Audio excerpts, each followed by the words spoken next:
Welcome to Women in Focus. Our woman in focus today is a young professional. She is in a business that her parents own. She is an avid tennis player. She is a fantastic singer. Her name is Dharinee Bhatt. And she is our woman in focus today. Dharinee, how are you doing? I'm doing very well, thank you. How are you? Your name is so interesting and so beautiful. Where does it come from? Well, in Sanskrit, it means Mother Earth or Wow. Goddess of the Earth. Dharinee. Yes. Yeah. So I guess when my parents were picking it, they wanted something that was unusual, and obviously they picked something with the most complicated spelling. So, did you have a problem in school? A lot of problems with pronunciation. So I've got Doreen, Dorina, which were a pair of jeans at that point in time. Right. Doritos. I don't know how we got these different variations, you know? Yeah. Darnie sounds like Barney, right? And then you have, just all sorts. Darnay, something like French inspired. So you were not born here. You were born in Malaysia because Yeah. we interviewed your mum, and your mum is from Malaysia, right? Yes. And it's your mum's side that's from Malaysia. They're both. Both so from my Malaysia? my dad and mom were both born in Malaysia. Wow. Yeah. But your mum and dad are from two different, I would say, Indian cultures. Yes, Which is west of India and south of India. Yeah, so my mom is South Indian and my dad's Gujarati. Isn't that interesting? So do you have the best of both? Yeah. So then, being born in Malaysia and then coming to Canada, was that sort of, how old were you when you guys came to Canada? I was 12.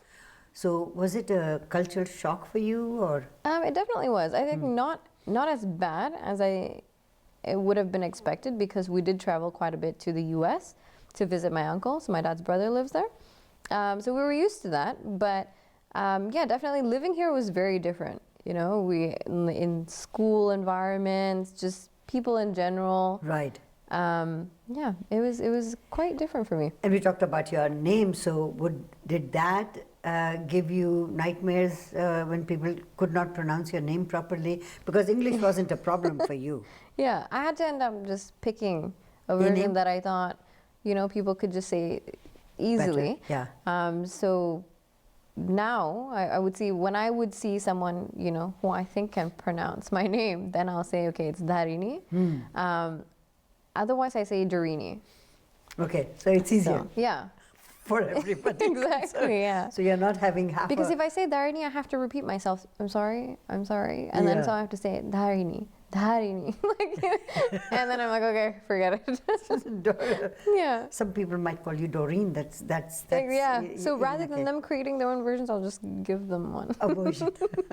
Now, as a child growing up in Canada, and as a child growing up in Malaysia, similarities and differences. The friendliness of people, which I didn't find when I did go to the U.S., but when I moved here, I thought everyone was really friendly, and that was something that you also find there. People are, our neighbors come over to our homes, and we have the same thing here, where we're very close with our neighbors, and so I enjoy that social aspect, and I think that's where we do have, those things in common. Where it comes to the differences, I would say the education system was very different for me. The personality types that students have here, the level of openness that you can have with communication, all those things were so new to me that I initially was like, this is really weird. Why is my teacher being so nice to me? Like, we would just get beat up by our teachers in Malaysia. If you didn't do your homework here, they would say, oh, it's okay. Like, is anything wrong? Like, just next time do it, this is a warning. And I'm like, wow, I was seeing this happen in front of me, and I was just like, this is so nice. That kid would have been beat with a ruler, if we were in Malaysia. And it was also different in terms of how the school classes worked. Yes. So I would say, how in school here, you sat and the teachers, or you went to different classes. Right. So the teachers had their own rooms. That's right. And then you would go to their classes, and you had lockers. Whereas we had one table, that was our table. Yes. And you had your cubicle, you put all your stuff in there, your color pencils and your notebooks. Yeah. And then the teachers moved. That's right. Because new teachers would come into your class, but But over you here, had one classroom, Yeah. right?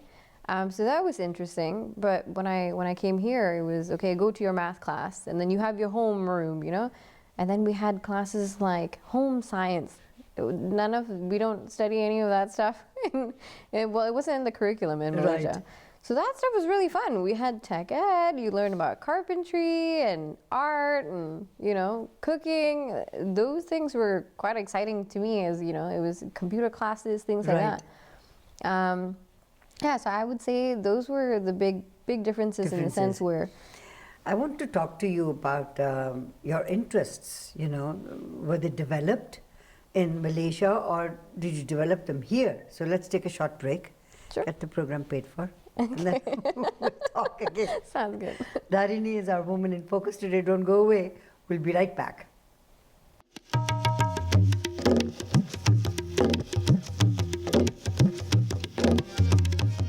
Welcome back to Women in Focus. Dharinee is our Woman in Focus today. Dharinee, we were just talking off the camera that you didn't feel that you were bullied when you were here as a student. Yeah. But strict parents, Yeah. mother strict or father strict? I think both in their own ways. Really? Yeah, they played really well off of each other. Good cop and bad bad cop. cop. Yeah. Depending on what it was. So were you a very shy child? Were you outgoing? How were you? I was very quiet. Yeah. I was very shy. It was very, I would say, because I had the exposure of, already the business side of things with my dad. So you could say I was very well mannered. I was very quiet. I was the little child that would just sit there, dab my mouth after every bite. And people would just look at, and say, oh, she's so quiet. So yeah, I was very quiet. I was very shy. You could say I was very conscious, and especially being in a new environment after moving, I was already quiet, and then coming here, I felt like I was out of my element, and it was a bit uncomfortable for me. So it took me some time to get, used to things around me and just develop my personality. So how did you develop it? Was it music? Was it sports?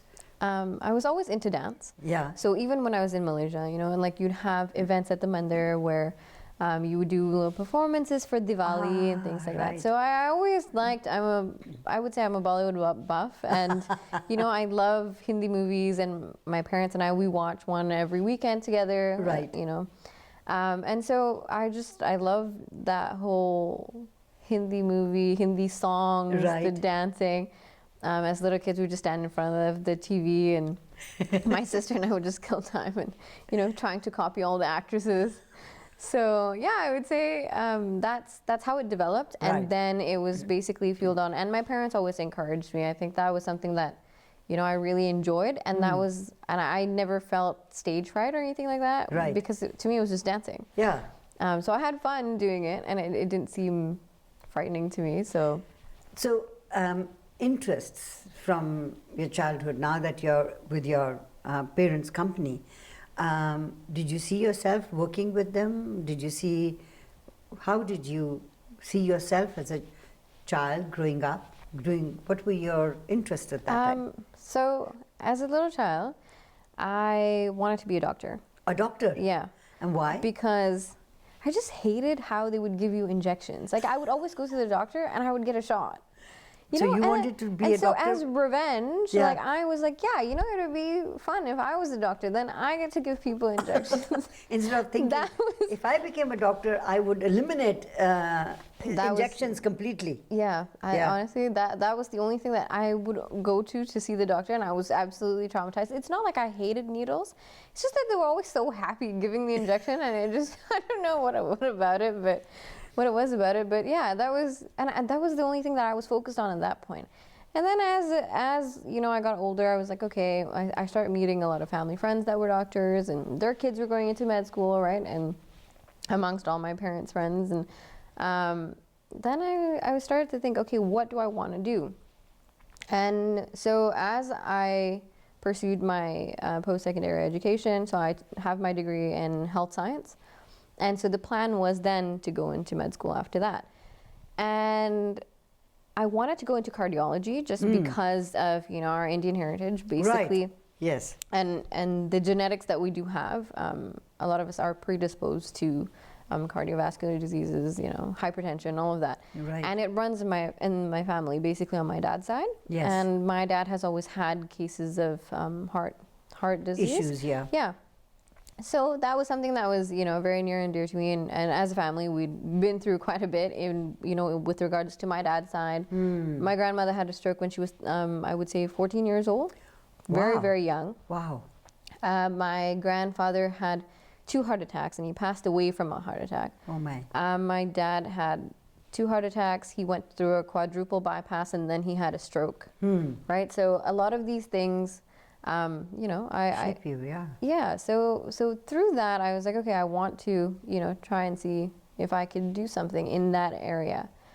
And then my dad had a stroke, and then my mom, basically said, okay, well, do you want to join the family business? I was working with my dad every summer since I was 16.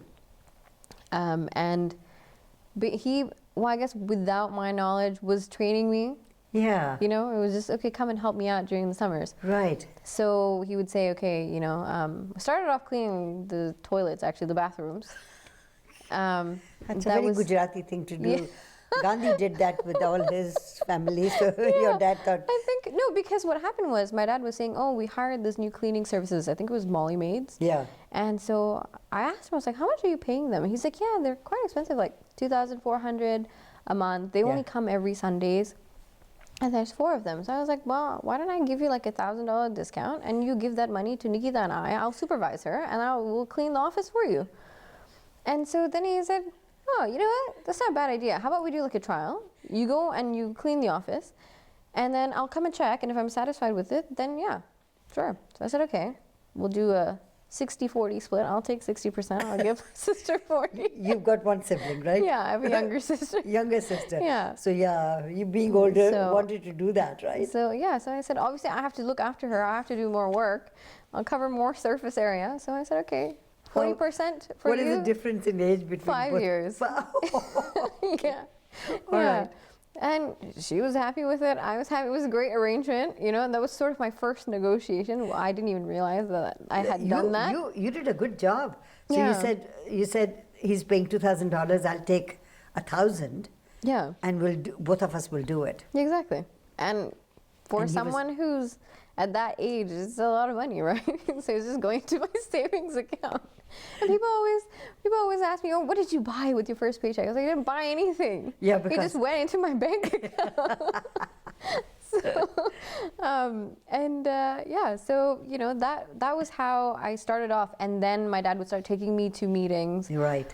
And it was interesting because then that sort of shaped what courses I took in university, because he would teach me about body language and how to read where the meeting's going, and who is that person paying attention to, without sort of revealing who the boss is. Yes. How do you tell if there's one person and there's 3 people? So it would be myself, my dad, and a sales associate. Right.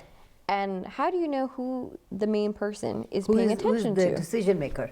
Yeah, and so I learned all of that, by just, he said, watch for this, as we go into the meeting. And so I would just pay attention and be like, and then, it would be like light bulb moments. I'm like, oh my God, this is actually happening. So then when I went into university, I decided to take courses in behavioral analysis and in psychology. And so that was quite interesting for me. And then as we were going on, I transitioned from department to department, going from logistics to sales. Right.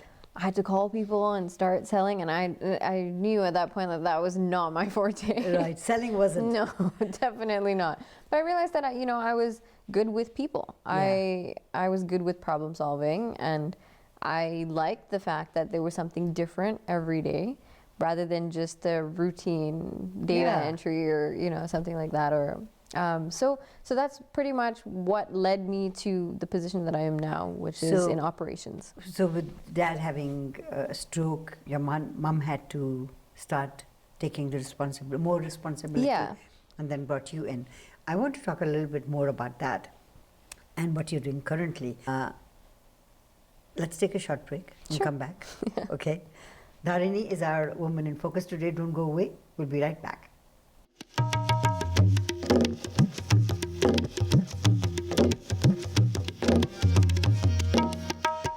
Welcome back to Women in Focus. Dharinee Bhatt is our Woman in Focus today. So you joined your mum in the company and you decided, Choro, I don't want to be a doctor.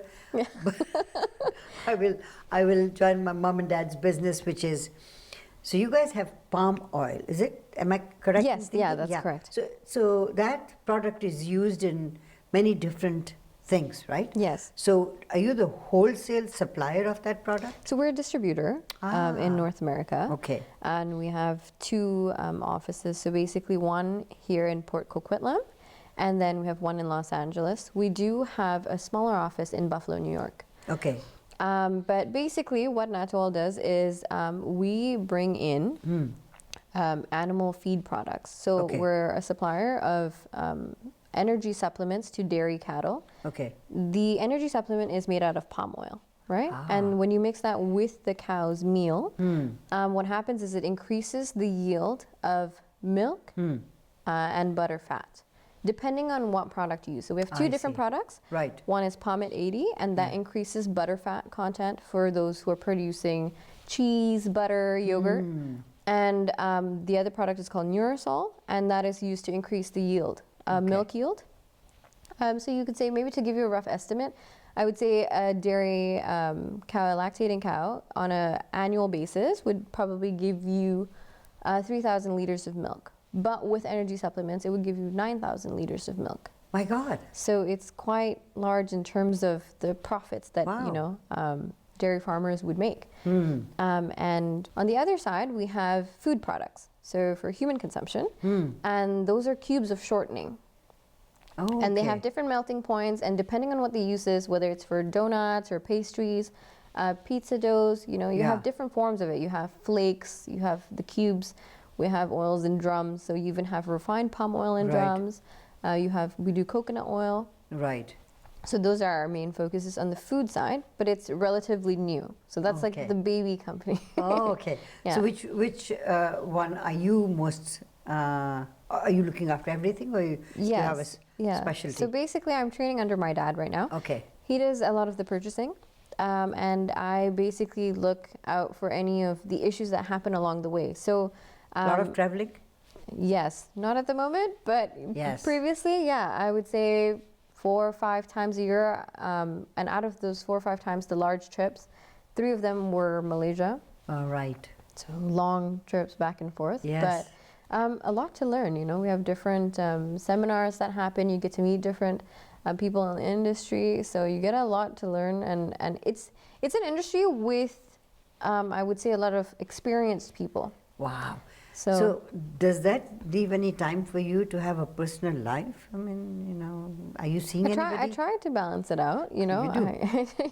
So yes, I'm currently dating someone. You are? That's good. And how is that with mom and dad?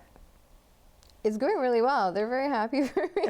So, it's I guess you could say they're always saying, okay, come on, you're 29, hurry up, But so they've left that choice up to you? Yeah, I think they didn't say, we're going to find a guy for you and you've got to get married? No, because my parents had a love marriage, and it was, at that point in time, for them, it was a big deal in the community. My mom is South Indian Catholic, and my dad's Gujarati Hindu.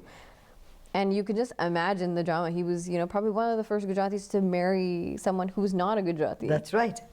And there was, this whole fiasco and dramatics of, So they everyone didn't want around that him. for their children? They said as long as it's a, good person, good heart, makes you happy, and that's what matters. So, where do you see yourself in the next 5 years? Your life is just started. Yeah. So just the first 5 years, where do you see yourself? I would definitely see myself in the expansion side of the business, trying to, diversify our portfolio. Right. Rather than just focusing on the 2 aspects of it, to try and do some business developing. And I think that's where my sister is very keen as well. So you're very close to your sister? Yeah, we're best friends. We hang out every day, believe it or not. Every day we have a routine. We work together, first of all. And then we do have, certain areas that overlap. And then we have our discussions, and then at the end of the day, after work's done, we work out together. Right.